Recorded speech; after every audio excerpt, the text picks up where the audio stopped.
Well, hi, I'm Taejun, and welcome to TJ's Macroeconomy.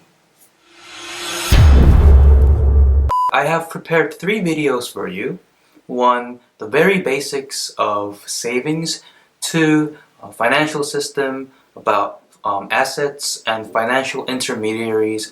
And lastly, the risks and solution of a financial system. Hope you guys enjoy. We live in a world where economic ideas are everywhere. We already know the fact that scarcity exists in our everyday lives.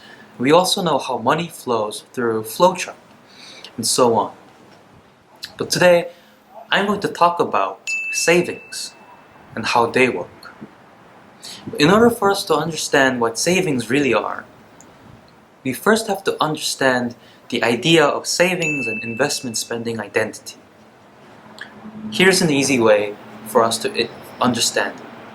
So we start up with total spending.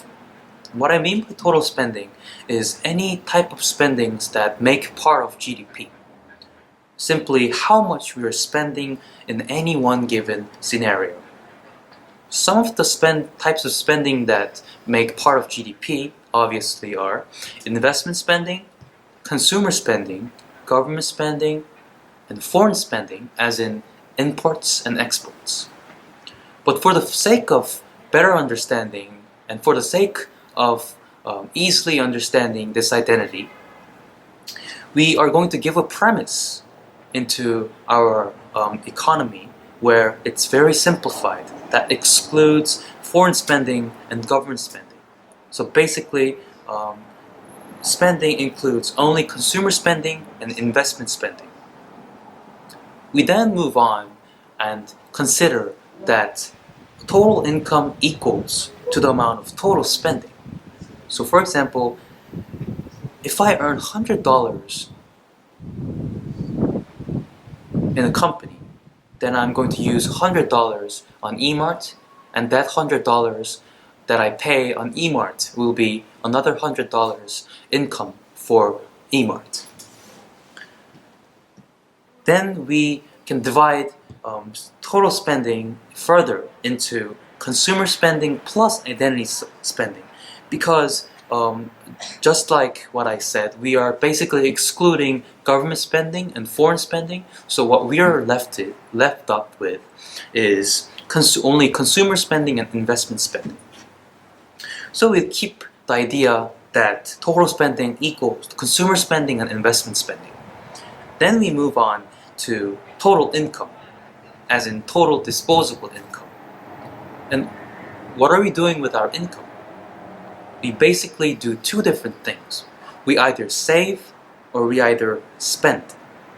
So we can divide total income into 2 different areas again, where total income equals saving plus consumer spending.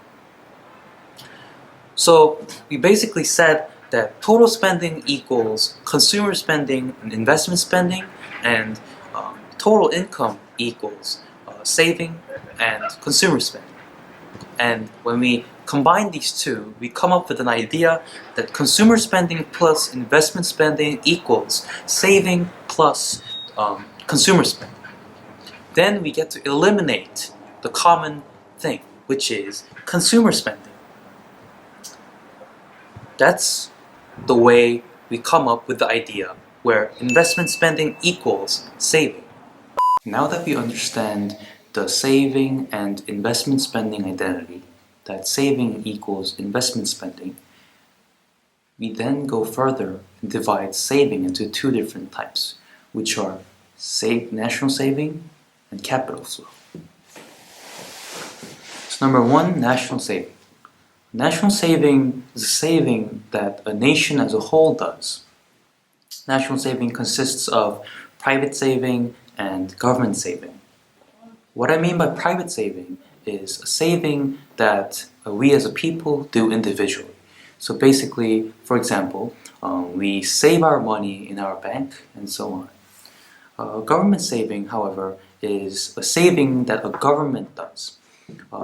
And government saving is done mostly through tax. And in terms of tax, I'm going to talk about 3 different things. um, budget balance, budget surplus, and budget deficit. Budget balance is basically a balance between tax and government spending. And what I mean by this is how much tax is used, how much tax is collected compared to how much government spends, or how much government spends compared to how much tax is being collected. We say a positive budget balance when a government taxes more than they spend.